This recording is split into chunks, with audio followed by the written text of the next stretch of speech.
নমস্কার, দৈনন্দিন জীবনযাত্রার ব্লগে আপনাদের আবার স্বাগত জানাই। আজ মহা অষ্টমী। আমরা এখন যাচ্ছি আমাদের ফ্ল্যাটের পেছনে একটা খুব সুন্দর ব্যাংকোয়েট হল আছে, নাম খুশবু।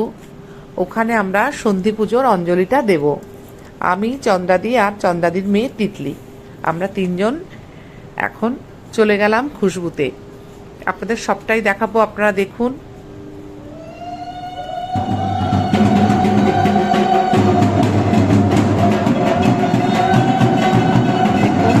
মায়ের সামনেইটা পর্দা দিয়ে থাকা, কারণ কিছুক্ষণ আগেই মাকে ভোগ দেওয়া হয়েছে।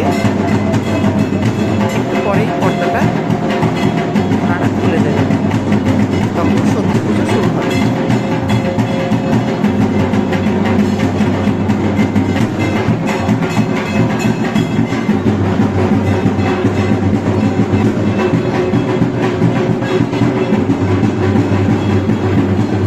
ওরা পর্দাটা খুলছে, আপনারা সাথে থাকুন। আর আমার ব্লগগুলো যদি আপনাদের ভালো লেগে থাকে তাহলে অবশ্যই লাইক, কমেন্ট, একটা শেয়ার করে দেবেন।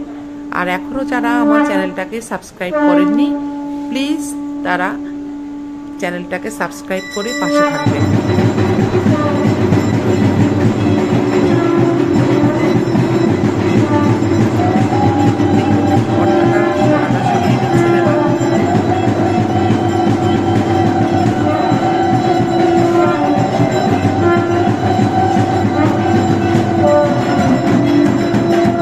প্রত্যেক বছরই ওনারা সুন্দর করে জাঁকজমক করে মাকে পুজো দেন।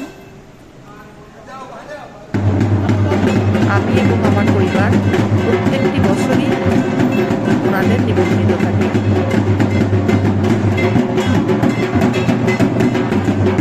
এখানে কুমারী পুজো হয়, একটু পরেই কুমারী পুজো হবে। ততক্ষণ হয়তো আমি এখানে থাকতে পারবো না আজ, কারণ আমার অন্য জায়গায় নিমন্ত্রণ আছে, আমার বোনের ফ্ল্যাটে। না হলে আপনাদেরকে দেখাতাম কুমারী পুজোটা। প্রথম বছরের কুমারী পুজো যখন হয়েছিল তখন কুমারীকে আমি সাজিয়েছিলাম। এটা আমার সৌভাগ্য বলেই আমি মনে করি।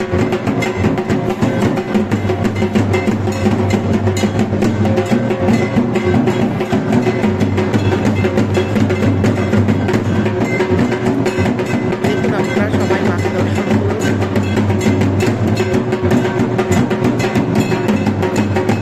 ঠাকুরের গায়ে যে গয়না দেখছেন, গয়নাগুলো আমি খুব ভালো করে আপনাদেরকে দেখাতে পারলাম না।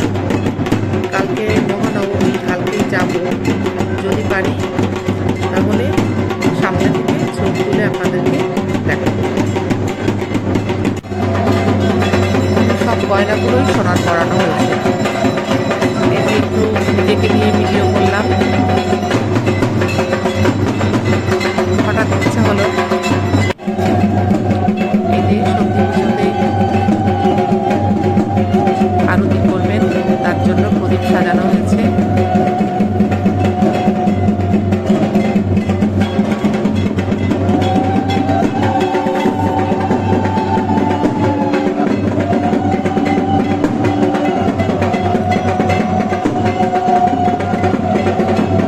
পুজো শেষ হলেই ওনারা খাওয়ার ব্যবস্থাও করেছেন সবার, আমাদেরকেও বলেছেন, কিন্তু আমরা খেতে পারবো না, কারণ আজ অষ্টমী। আমরা আজকে চালের কোনো জিনিস খাই না। এই যে দিদি, বুলবুল দি, এনারই ব্যাংকোয়েট।